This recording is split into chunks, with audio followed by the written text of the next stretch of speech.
Hello, this is Renee, and welcome to A Lot to Tell. Not too long ago last year, I was invited to this event that involved Blue, Texas. Now, I went there decent, dressed, paperwork ready, wanted to ask questions not only about Blue, Texas, but to present some things that I felt maybe needed changing. And I was told we only needed one person to select us to be possible candidates to run for office.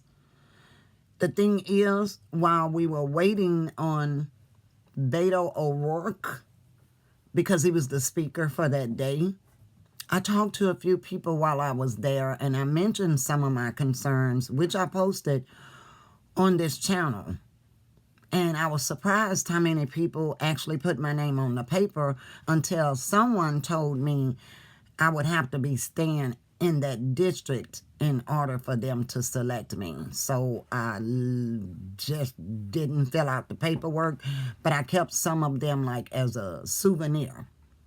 So since that really didn't work out, I wanted to ask Beto O'Rourke a couple of questions because I know he used to be a former state representative.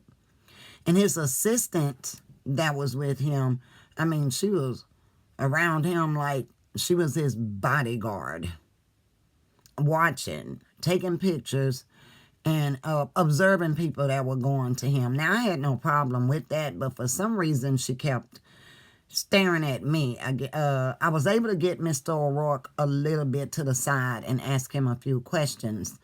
But because he was being rushed, I couldn't answer them all. So I got in the line to take a picture with him, even though I had already took one.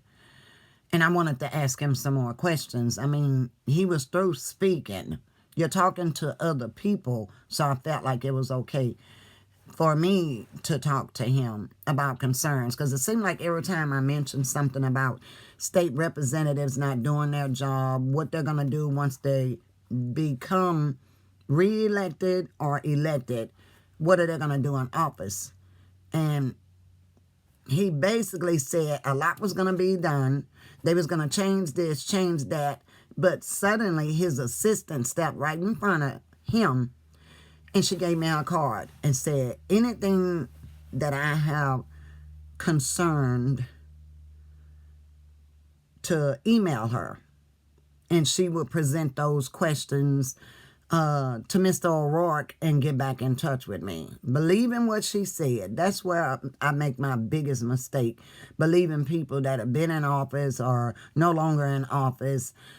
They just don't never really basically tell the truth.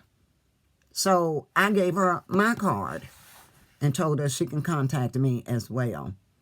That's been over 6 months ago, and I've sent over 5 emails to this card that Beto O'Rourke's assistant gave me. She has not responded since. I don't know whose card that was, but then I let it go because I'm used to people in office telling lies. So a couple of months later, somebody calls me and says, I had been nominated for Blue, Texas as a potential candidate. And I was so excited. She left this message on my phone, and we had one interview, but she said it was going to be like a multiple interviews, and for me to wait for some others to call and contact me. And one of my main concerns was Social Security and a few other things that needed changing. And she said I did it. Excellent job. Here I am excited, but I didn't mention it to a lot of people that I knew.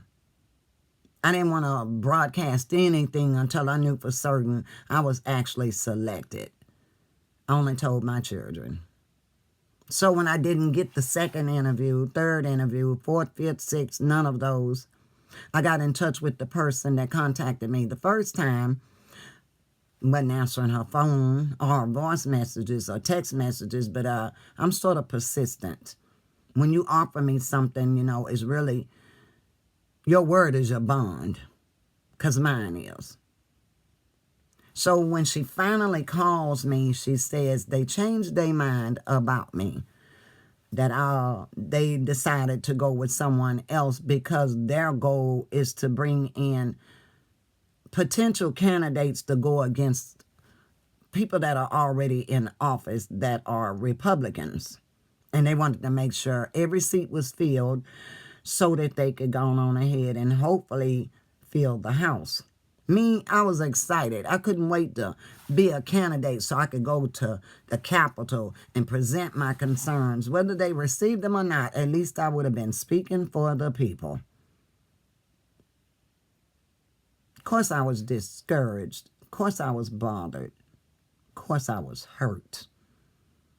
Because I was like, this is my chance to get out there and present this and present that and show the world what's been going on and take it to the Capitol and see exactly what the world they were going to do about it. Pass this new bill for this, pass that new bill for that, to change these laws that are basically killing us.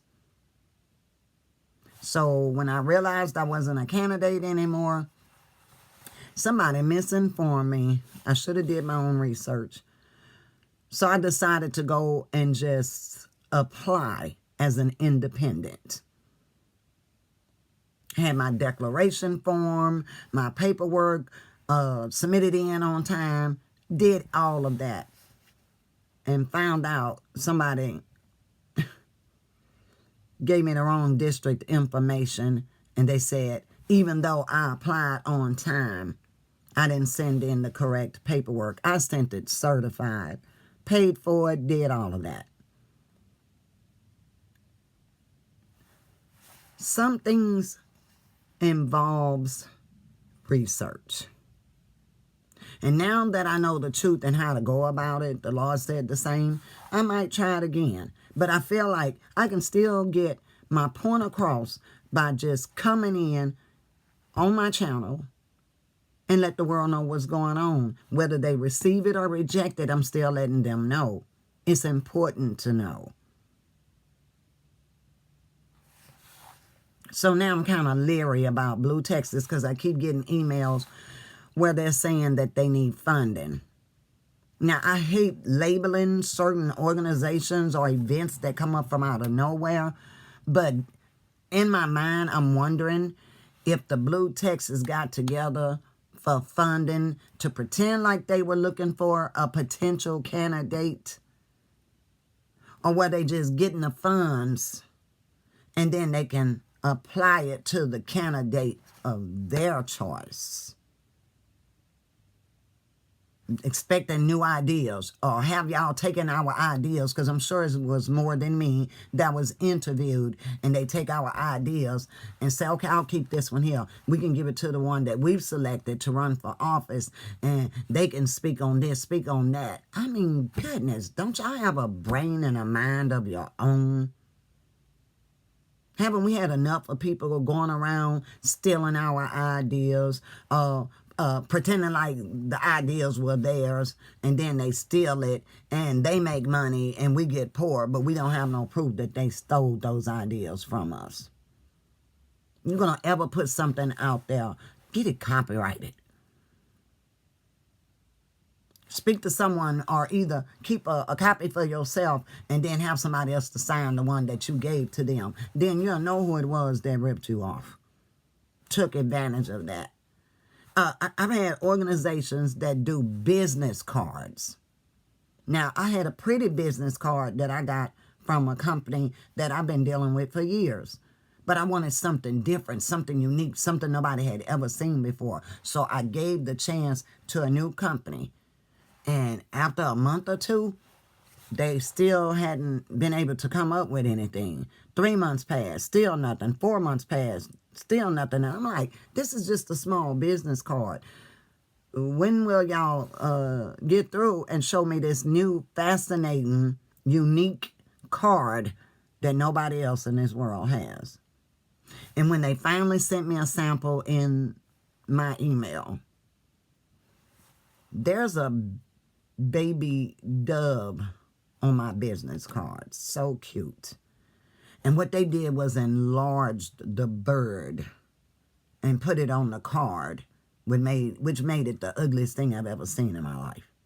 So I decided to stick with what I had already, because that was not an original, unique idea.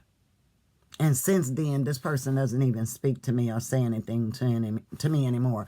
But I don't care. When you say something new, unique, and you're paying for it, and you want a new design, there shouldn't be no problems with that, because the customers supposedly are always right.